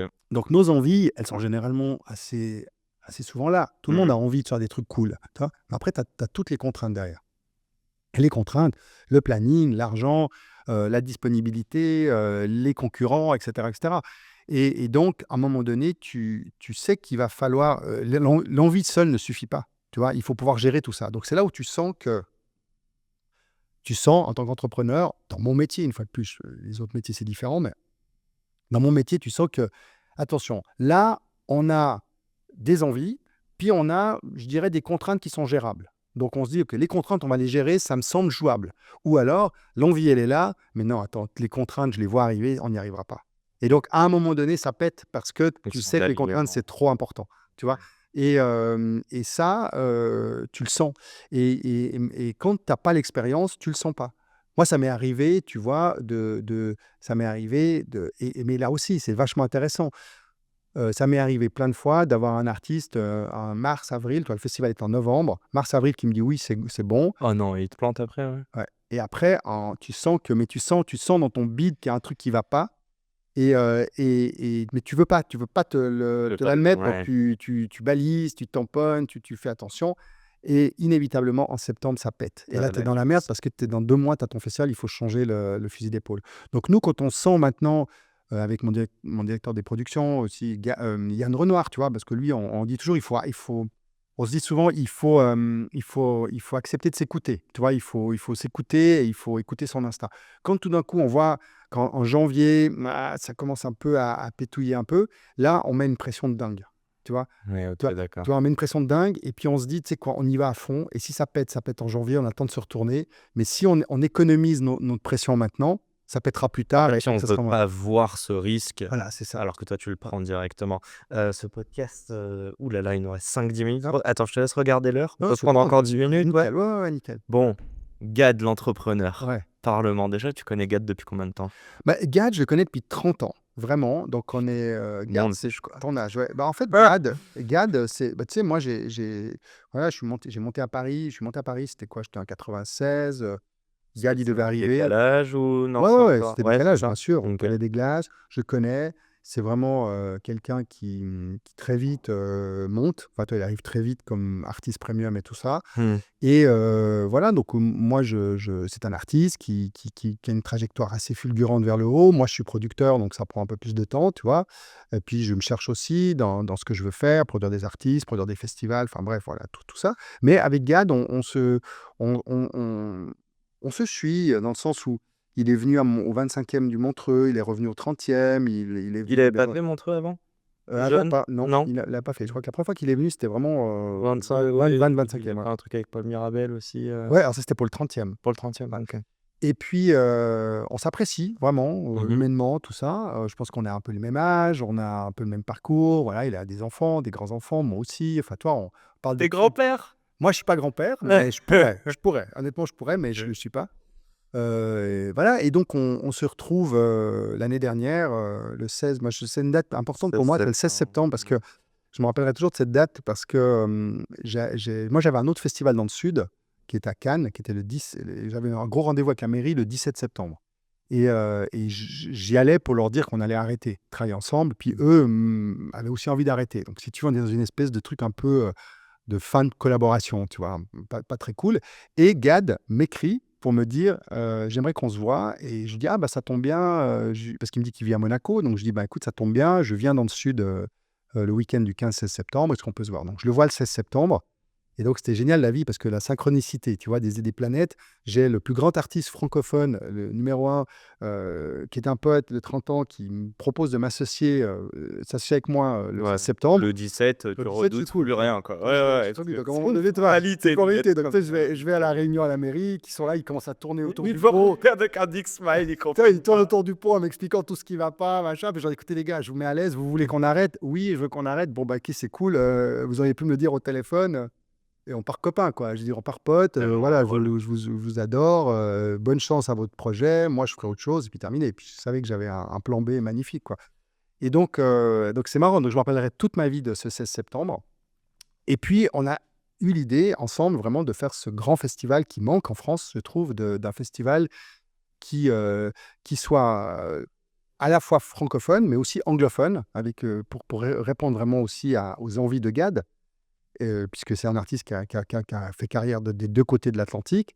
Et puis, ce qui, pour moi, est vachement intéressant, c'est de travailler avec une contrainte forte d'un directeur artistique qui amène sa vision artistique au projet. Et ça, Il c'est est vachement directeur intéressant. artistique? Ouais, vachement Bah, intéressant. j'allais te demander Et ça, je trouve justement que c'est à super quel intéressant. point il te challenge parce que il a fait appel à toi en tant Ouais, qu'expert. ouais. 30 ans ou 35 ans de bouteilles dedans, quoi. Mais moi, tu vois, ce que j'ai pu lui apporter, c'est toute la partie, éviter toutes les erreurs de débutants, de tous les festivals qui veulent faire des trucs qu'ils ont vus vaguement, et qui n'apportent pas beaucoup de valeur ajoutée, de créer vraiment de la valeur sur leur festival. Donc c'est pour ça aussi qu'on a. C'est quoi son idée de merde? Vas-y, dis-nous. Il a Non, une idée de nul. non, non, non, non, non, non, non, non, non, oh, pas du tout, pas du tout. Au contraire, non, non, non, je découvre très Gad artistiquement, et ce que je trouve très impressionnant, c'est c'est quelqu'un qui est très focus. Gad est très, très focus. C'est-à-dire qu'il a une idée, et cette idée, elle revient à chaque fois, à chaque fois. Je peux te dire, si on a fait, je sais pas moi, 10 ou 12 réunions de travail depuis qu'on s'est vus, et à chaque fois, il creuse le même sillon. Et ça, c'est très plaisant parce que ça part pas dans tous les sens de dire, ah bah tiens, on peut faire ça. Non, c'est vraiment un La sillon, vision, il l'a, la quoi. vision, Mmh. bam, bam, bam. Puis après, moi, je lui dis, alors attention, il faut qu'on implique la ville, il faut Mmh. qu'on implique la région, il faut qu'on implique des partenaires, il faut qu'on crée une marque. Et puis, il faut qu'on évite de marcher sur l'écosystème local avec des promoteurs locaux qui font déjà des trucs, qu'on ait vraiment notre propre projet, qu'on sorte que de l'aspect 100% spectacle. Et là, tout de suite, ah, mais ça serait génial, on pourrait faire des conférences sur la joie, je dis, ok, super idée. Les nouveaux talents, parce que lui, il est très, très, très, très féru des comedy clubs. C'est quelqu'un qui passe son temps dans les comedy clubs. Donc, je dis, Bien voilà, sûr. ça serait génial de mettre en avant toute cette scène vivante de la nouvelle génération. Et puis, à chaque fois qu'on construit ensemble, bah, en fait, on arrive toujours à cette espèce de dénominateur commun qui fait que notre projet, il se nourrit, il se nourrit, il se nourrit. Et c'est vachement intéressant parce que Je trouve ça très intéressant parce que moi, c'est sûr, n'étant pas un artiste moi-même, moi, je peux, quand je construis un festival, je peux m'approcher d'un artiste X ou Y, et puis ça sera deux projets différents, tu vois, dépendamment de l'univers d'un artiste. Donc, Tu moi, quelque t'adaptes. part, je m'adapte, tu vois. Là, j'ai un truc qui est beaucoup plus, comment dire, beaucoup plus dense parce que c'est autour de Gad, mais par contre beaucoup plus profond, tu vois. Et ça, je trouve ça vachement intéressant. Et je trouve que travailler avec lui, moi, en tout cas, je prends mon pied vraiment. Et il y a le côté start from scratch, enfin, faire un truc qui n'a pas été Ah, fait. bah, c'est génial de recréer une marque 30 ans après ou 35 ans après la première en se Ouais. disant tout ce qu'on a appris en 35 ans, on va le mettre directement sur la table pour aller très vite, quoi. Et c'est vrai que, toi, bah, par exemple, moi, si tu regardes l'histoire de Montreux, on a changé de logo 6-7 fois. Ah ouais? Ouais, ouais, il y a tout, bah, si tu regardes, on est parti sur des. Tergiverse. Ah oui, mais le festival, tu vois, voilà, son nom a évolué, son graphisme a évolué, et cetera. Et puis, maintenant, on a une marque très puissante, mais Jubile va démarrer tout de suite avec une marque très puissante. C'est-à-dire que quand On on va va te lancer sauter les Jubile, 35 ans d'expérience et d'échecs et d'apprentissage. je veux dire, je peux te dire qu'il y a des gens aujourd'hui qui nous disent en France, est-ce que je peux venir à Jubile? Et Alors que c'est pas ça encore. n'existe même pas. Il y Tu a un vois. site ou pas encore? Même pas, il n'y a pas de Non, il y a site, pas de il y a site. pas de site, mais le On- nom a plu, et cetera, tout. Septembre, octobre 2025. Et du 5, ça sera du 5-6 au 11, enfin 5 ou 6 au 11-12 octobre 2025. Super, je vais booker dans mon agenda, on Tu s'y feras une verra. première partie peut-être, si t'es prêt. Ouais. On a un concours jeune talent. Enfin, on aura une Oh, plateau jeune talent. j'y vois. J'ai ces dernières questions à Ouais. te poser et elles sont en full impro. J'ai une première question à te poser. Est-ce que tu regrettes de ne pas avoir fait de l'humour? Moi, Ouais, sur scène? ouais. Non, pas du tout. Non? Ah non, non, non, mais Tu considères que c'est pas un talent que tu aurais pu exploiter chez toi? Oh, je crois pas. Non, Non. non, non, non, T'as une bonne écoute. ouais, j'aime bien parler en public aussi quand je fais une conférence de presse, mais oh là là, non, j'admire. Franchement, j'admire vraiment les artistes. Je trouve que c'est tellement difficile de monter sur scène et de faire rire une salle de 2000 places ou même une salle de 50 places, hein, pour un jeune talent. Non, Merci. j'ai franchement une admiration.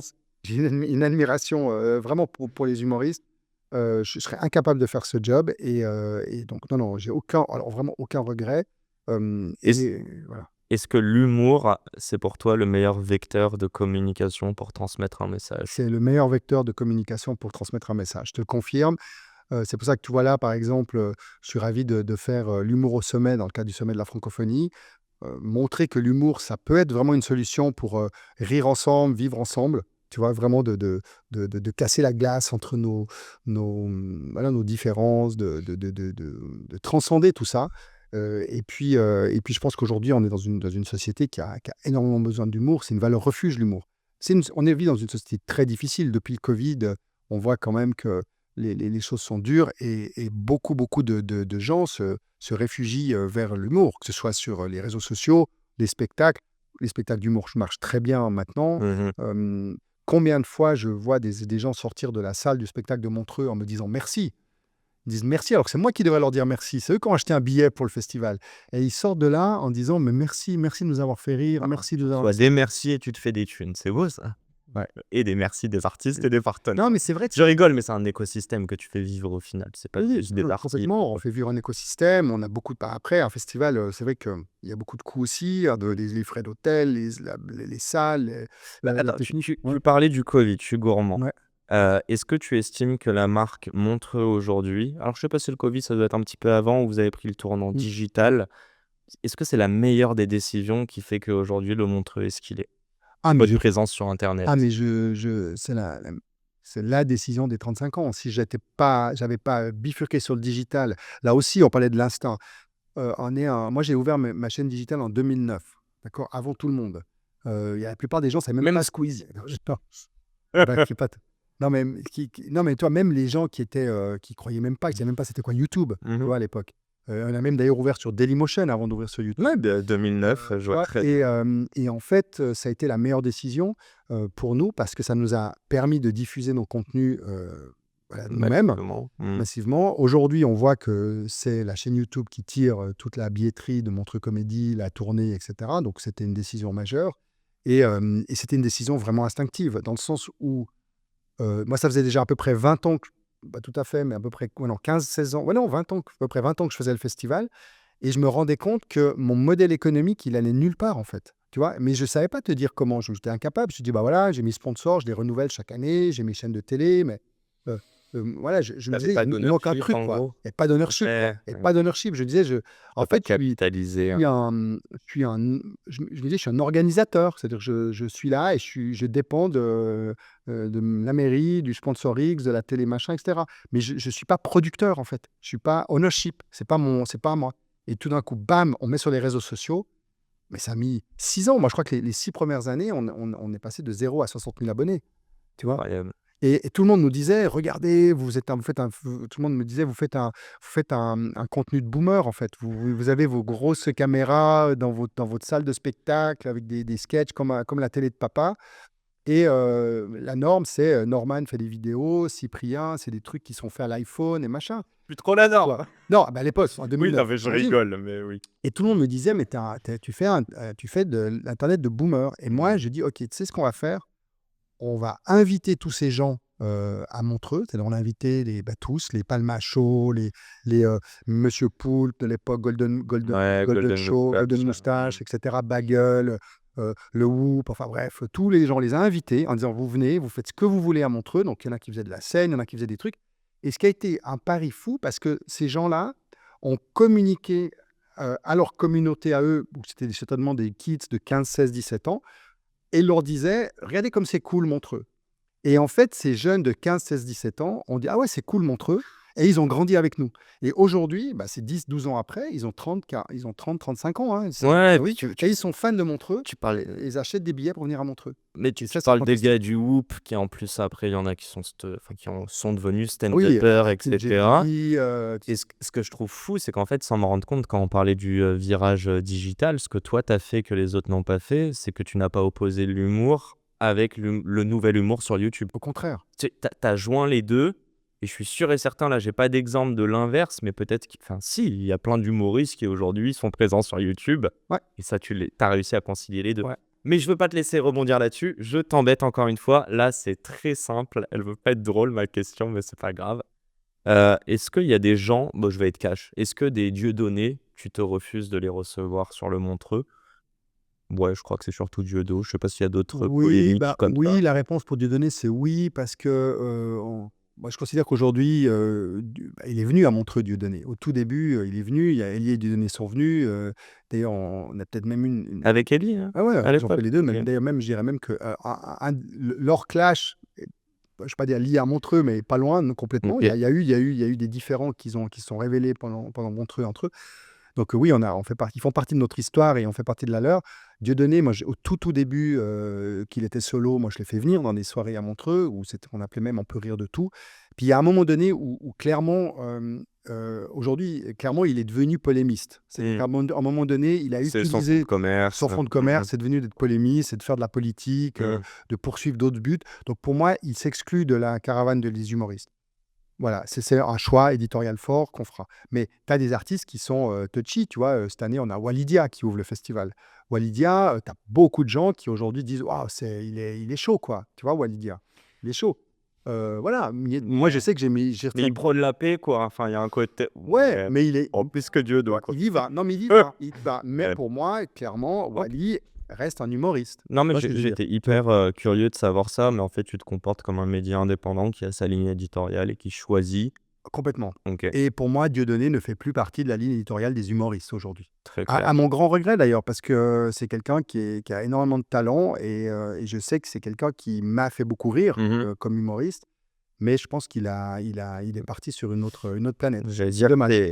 non, on ne peut pas dissocier l'homme de l'artiste, surtout quand on fait du stand-up et qu'on a l'impression, entre guillemets, d'être en direct et de ne pas mettre de filtre. C'est mon avant-dernière question et ensuite j'ai une dernière. Elle est toute simple. Demain, tu vas avoir des petits-enfants, je te le souhaite. Tu sens chez l'un ou l'autre qu'il y a cette fibre entre 6 et 10 ans du théâtre, de l'humour. C'est quoi le sketch du Montreux que tu montrerais? Enfin, que tu leur montres. Le seul, en 35 ans. Oh là là, c'est compliqué ça, je vais me faire Je 2500 ennemis. Ouais, je t'en demande qu'un seul. Non, mais qu'est-ce que je peux leur montrer Celui qui C'est pas le meilleur, c'est Non. l'initiation à Ouais. l'humour pour toi. Ah, c'est très compliqué comme question, mais non, je pense que je les laisserai regarder la chaîne YouTube parce que c'est très difficile de non, mais c'est très Gagner difficile des de vues. on va pas exactement pour gagner des vues. Non, mais c'est très difficile parce que, tu sais, l'humour, c'est très personnel. Donc, OK. tu peux pas, tu vois, par exemple, le texte de Paul Mirabel, qui est fabuleux, joué par Paul Mirabel, tu le donnes demain à Nawel Madani, ça marche pas. Bah, bien Tu vois ce sûr. que je veux dire? Donc, en fait, Et l'humour est très vice-versa. vice-versa, bien évidemment. Donc l'humour, c'est très personnel et je pense que si j'avais quelqu'un de ma famille ou même un proche qui voulait faire ça, je dirais d'abord: «Qu'est-ce que tu as envie de dire, en fait? Pourquoi tu veux faire l'humoriste? Mais C'est je quoi suis ton s but?» Et mais tu as envie oui, de mais parce que ouais, qu'est-ce que tu as envie de dire? C'est quoi? Parce qu'il faut une petite fêlure, une petite cassure pour faire de l'humour. C'est bien faut sûr. il faut soit tu veux, je sais pas moi, tu veux transcender un défaut, transcender une douleur, un accident, tu vois? Il faut quelque chose. Heu C'est une thérapie aussi, enfin pour certaines c'est personnes. une thérapie, bien évidemment, ça peut être une rage aussi, Mmh. ça peut être une volonté, de conquérir, quelque chose, un public, après, voilà, il faut trouver aussi c'est quoi que tu as envie de raconter, en fait. C'est ça, moi, sur les humoristes, je leur dis: «C'est quoi que tu as envie de raconter?» Ouais. Ouais, je t'en Excuse-moi. prie. Non, mais c'est très agréable. C'est ma dernière question et après j'arrête, je promets. Elle est hyper simple. Bon, je note quand même que tu veux pas te faire d'ennemis, donc tu n'as pas réellement répondu, mais c'est pas grave. Moi, je recommanderais, des sketchs, des Merwan Benlazar, des Roman Frécinet, des gens qui m'ont beaucoup, inspiré. Non, non, dernière question qui est toute simple, je reprends le début de ce podcast. Tu as expliqué que ton but, c'était d'aller ramener des gens. C'est moi qui le dis, mais de miser sur eux aussi, parce que c'est des gens qui sont pas forcément connus, pour que derrière tu puisses évidemment la propulser, mais que ça propulse ta Mmh. marque. La question est la suivante: est-ce que tu aurais pu, en tant qu'entrepreneur, miser sur les autres si tu n'avais pas déjà misé sur toi avant? Ah, bonne question. La dernière. Ouais, non, non, non, non, mais c'est une bonne question. Écoute, j'imagine que oui, mais j'imagine que globalement, la réponse, c'est oui. Maintenant, tu vois, Oui, tu aurais pu miser sur les autres sans avoir misé sur toi? oui, ouais, je pense. OK. Je pense que tu peux, parce que tu peux, mais je pense que ce qui est intéressant, c'est de trouver ton ADN, tu vois? Et de ce qui te fait le plus vibrer Mmh. et tu vois, moi découvrir des gens, il y en a plein qui le font. Tu fais des festivals de partout. Je crois qu'il y a une centaine de festivals en France et 80 en font des concours de jeunes talents. Moi, ce qui m'avait intéressé, c'est de révéler des gens. C'est très différent, c'est-à-dire d'être capable de les amener dans un dispositif médiatique qui va les propulser. Donc, c'est ça l'exigence du Montreux Comédie. Ça veut dire qu'il faut des têtes d'affiche. Il faut des grosses têtes d'affiche parce que on sait que le passage de Paul Mirabel à Montreux, s'il n'est pas entre, je dis n'importe quoi, Nawel Madani et Roman Frécinet, Il y a bah, pas la personne ne le voit. Tu visibilité, vois ce que je bien veux sûr. dire? Il faut une grande salle parce que Donc les c'est gens les gros au service des moins gros. c'est ça et c'est ça qui est génial. C'est ça qui est génial, qui est tout ce dispositif qu'on a construit, qui fait qu'aujourd'hui, on a une machine pour propulser des gens. Et ça, c'est fantastique. Et ça, c'est quelque chose que j'ai rêvé il y a 35 ans et que j'ai créé, tu vois? Et c'est génial de voir le résultat aujourd'hui. Donc, tu as créé cette plateforme qui permet de passer d'inconnu à un peu plus connu. Et je crois pouvoir m'exprimer pour tous les artistes qui ont fait le Montreux, qui étaient petits et qui aujourd'hui sont gros. Merci Grégoire. J'espère pouvoir parler en leur nom en faisant partie un jour. Je rigole, mais je touche du bois en même temps, car toutes les Maintenant phrases sont man vraies. maintenant, tu connais Gad Elmaleh, Grégoire Furel. Mais Donc, c'est si ça tu n'y le arrives problème, pas, c'est vraiment si j'en ai pas, c'est vraiment que je suis mauvais. Bon, un grand merci Grégoire. Je te laisse filer. Je sais que tu as un rendez-vous. Bonne app. Merci de nous avoir inspirés. C'était Je dis un grand merde, moi, à toutes les personnes qui nous écoutent et qui doutent. Voilà, comme vous voyez, c'est pas un long fleuve tranquille, mais des apprentissages qui arrivent 30 ans après et pour autant du succès sur la route. Donc voilà, et je te souhaite le meilleur pour la du suite. plaisir sur la route, du Et plaisir du sur la route. plaisir, surtout, dans la douleur, mais du plaisir. Du plaisir, exactement. À Merci très vite beaucoup. pour un nouvel épisode. Ciao, ciao. Merci beaucoup, merci. C'est déjà la fin de cet épisode, j'espère qu'il vous a plu. Si c'est le cas, pourquoi vous nous le diriez pas? Laissez-nous un petit commentaire, un petit like, partagez-le à des amis, des personnes qui seraient susceptibles d'aimer cet épisode, et n'hésitez pas non plus à nous proposer des invités pour les prochains épisodes. Le prochain épisode sort lundi, je vous laisse vous abonner dès maintenant, et encore une fois, merci de nous soutenir et de nous écouter. Un grand merde à toutes les personnes qui entreprennent, et à très vite pour un nouvel épisode. Ciao ciao.